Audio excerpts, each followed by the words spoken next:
Hi Colac, I just wanted to send out a bit of a hello to all of our community and beyond.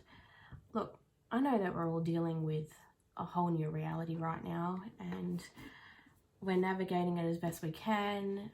Us personally, we're trying to jump between home and office and putting our mum and dad hats on and then putting our work hats on as much as we can, but it's different, it's new, and I think for a lot of us it's a bit scary. We've had some updates overnight from the Prime Minister, and while it brings some clarity for some things, it also brings a little bit more grey area maybe for others. It also made decisions for people. It made decisions for business owners. It made decisions for employees that, can be really scary. I guess what I wanted to do today was just share a little bit about that fear. Like I've seen a lot of really ugly stuff on social media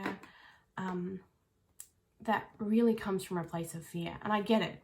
We're all fearful in some way, and this is by no means to try and shut people down or anything. It's more to support those people. It's more to support everybody around us as we're navigating this for the first time. I understand that fear can bring out spaces where, we're coping as best we can. And, that fear comes from a whole lot of new, we're isolated. A lot of us don't do well with isolation. We're, suddenly forced to stay at home, which I'm a big advocate for. Let's get this thing nipped in the bud so that we can go back to normality. But it's not natural. It doesn't feel right to be stuck in your home 24/7 wondering what's going on out there. If you do venture out in the car to see the streets quiet, it's a whole new thing. Isolation is not healthy for a lot of people, and so we're navigating that.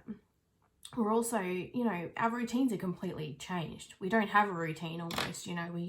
We used to have a routine where for some of us, get up, we get ready, we take our kids to school, we go to work. Those things change. We don't have a schedule. We're not really looking at diaries anymore because we don't know what's going to happen in the next hour, the next day, the next week. What's the point? Throw the diary out the window, it's gone. That's scary for some people. I'm not a great planner. I don't look past this week, but some people do. They look past this week, and that's scary to suddenly think, well, I don't know what's happening next week or next month. Our creature comforts are gone. I know myself, I love being with people. My creature comforts are being with people, going out for a coffee, sometimes a little bit of retail therapy. Those things are all gone. We're told, do not go outside, like to meet with other people. Do not go to public places.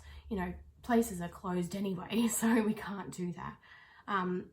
Our creature comforts are gone. We're starting to talk about staples when we're talking about food, like just get what you need and get out of there.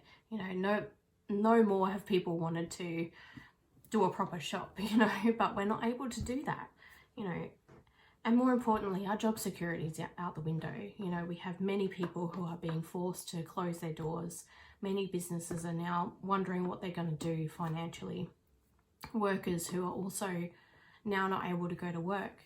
And that's scary because, bills have to be paid, food needs to be put on the table. So where does that money come from? And that brings us to financial struggle. We wonder about where all that's going to go. And then, of course, our health. We're worried about our health. I mean, I know that there are some of us that feel like, coronavirus, if I got it, I'd survive, I'd be okay. But I think deep down we are worried about that. And that's okay. It's okay to voice it. I know a lot of people in our community who are, who fall into that vulnerable state. And I guess my heart, puts them first. And I think, we need to be protecting ourselves. We need to be staying home, but we also need to be putting it out there if we need help. I think the main thing I'm thinking about is, we're proactive people. We need to put plans in place. And so our first thing is, what can we do about it? What can we do to solve this issue? And I suppose in a way, a lot of it is nothing. A lot of the answer is we can't really do anything. We can follow instructions. We can, self-isolate. We can stay away. We can just, respond to the instructions that we're getting from the government and from our employers and things like that. We can, you know, be extra clean, and my poor hands are feeling really sore because I think I've been washing them excessively over the last, you know, couple of weeks. But these are things that are important. We need to stay informed. I probably wouldn't say that we should be sitting on watching the TV 24/7 scaring ourselves, but we need to stay informed. But what I think is really ironic is that we're actually, if we don't know what happens in the next day, you know, normally, like if coronavirus didn't exist, we still wouldn't know what happens tomorrow. But yet I think we sometimes trick ourselves into believing that we know what's happening, that if we plan ourselves, if our diary looks full and organised, that we sort of have some sort of control. And I think what I'm learning is the coronavirus at the moment is actually forcing us to realise that we're not in control of our lives fully, and we never will be. And so I suppose I'm hoping that it seeks some sort of comfort to you, because it does for me, to know that even if the coronavirus did not exist right now, we still don't know what's going to happen tomorrow. And so I guess I want to just encourage people that we should just live for today. You know, let's deal with what we can control. And right now, that's today. That's dealing with what we can control, with isolating and taking care of our family, spending time with our children, and really nurturing them so that we're not putting fear unnecessarily into our children's minds either. And from a faith point of view, I'm reminded of Matthew 6 verse 34, where it says, refuse to worry about tomorrow, but deal with each challenge that comes your way one day at a time. Tomorrow will take care of itself.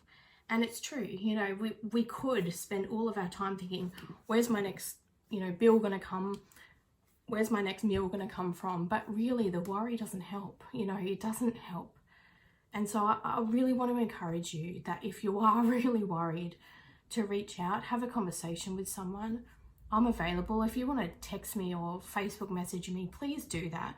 I'm not saying I have any answers, but it's good to get your fears out. It's good to get your voice out there, just so that you're being honest with how you're feeling.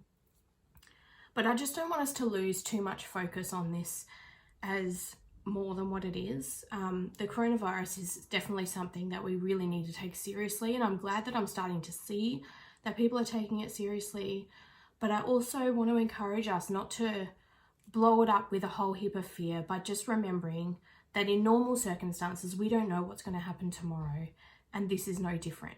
Let's just deal with today. Let's do what we can do by following the right, you know, protocols and the right advice, and just doing what we know is right. Yes, in the best way possible, support each other, as long as you're going by the rules, because I think the sooner we actually stop, you know, trying to bend the rules, the sooner this thing is done and dusted and we can get back to the normalities that we understand. Just one more thing that I think is really interesting is that we're actually in a season of Lent. You know, we're leading up to Easter, which we, again, have no idea what that's going to look like. But I find it amusing somewhat that we're almost forced to go into this Lent process of sacrifice. You know, we're sacrificing a lot right now, and it's not by choice. You know, it's not a discipline, but we're going without. And I just want us to draw our attention a little bit just to that self-sacrifice of Jesus Christ. And, you know, it's hard for us sometimes to identify with that, and maybe you don't want to identify with that, and that's okay. You can flick this video off at any time. But that real sacrifice that Jesus made by choice, you know, we can never really quite comprehend that. But right now, we're going through a season where we're sacrificing a lot. You know, we're sacrificing our norm, we're sacrificing our finances and our contributions to society, and that's really hard. I want us to really soak that in, to soak in the understanding of sacrifice, and that actually we can make it through this, and that good can come of it. I really do believe that good can come of this. I feel like it sometimes causes us to stop and reevaluate life, and that's a good thing, because kindness comes out of that, compassion comes out of that, and community you know, grow stronger out of that. So a few things. Let's focus on today. Let's not worry about tomorrow. It'll happen. We will get through, and we will support each other in that way. Remember that all the negative that this virus has brought to the world, it's also brought unity. When else in the world is every single person experiencing in some way the same thing? Never. You know, we're in this together, whether we like it or not. We are all experiencing this. And so unity has to come from this, you know, and that's encouraging, that's exciting. And I think we should embrace that for as long as we can. And I just want to remind you to have compassion for others. We're all coping as best we can. Sometimes that may look like anger. Sometimes that might be us lashing out. Sometimes that's us wanting to get in the car and get our last little fix of retail therapy. Whether we agree with it or not, let's choose kindness when talking with others. And yeah, I think that's kind of where we're at the moment. If you're still listening after all of this, I just want to say thank you for everything that you are doing to contribute to our community at the moment. Thank you to all of those who are tirelessly working in essential services, in healthcare, and all those things. We really appreciate you. And if you are in contact with any of those people, say thank you. You know, like even if someone is a bit short with you, just smile and accept it, because they are doing so much for us right now, and we can't thank them enough. There is nothing we can do to thank them enough, but we can be kind. And finally, I just want to offer my support. If there is anything that you need, even if it's just a chat on Facebook, please do that. Please message us. You know, Aaron and I are feeling really lost at the moment, because our whole purpose and life, you know, right now is to connect with community and to bring joy and peace in the space. And we feel like we can't do that because we're isolated and that sort of thing. But we're going to keep pushing through. We're going to find every way that we can to keep connections happening, to support in the best way we can. So please don't hesitate to contact us. Even if we don't know how we can help, we will try in every way we can. So look after yourself, look after each other, follow the rules.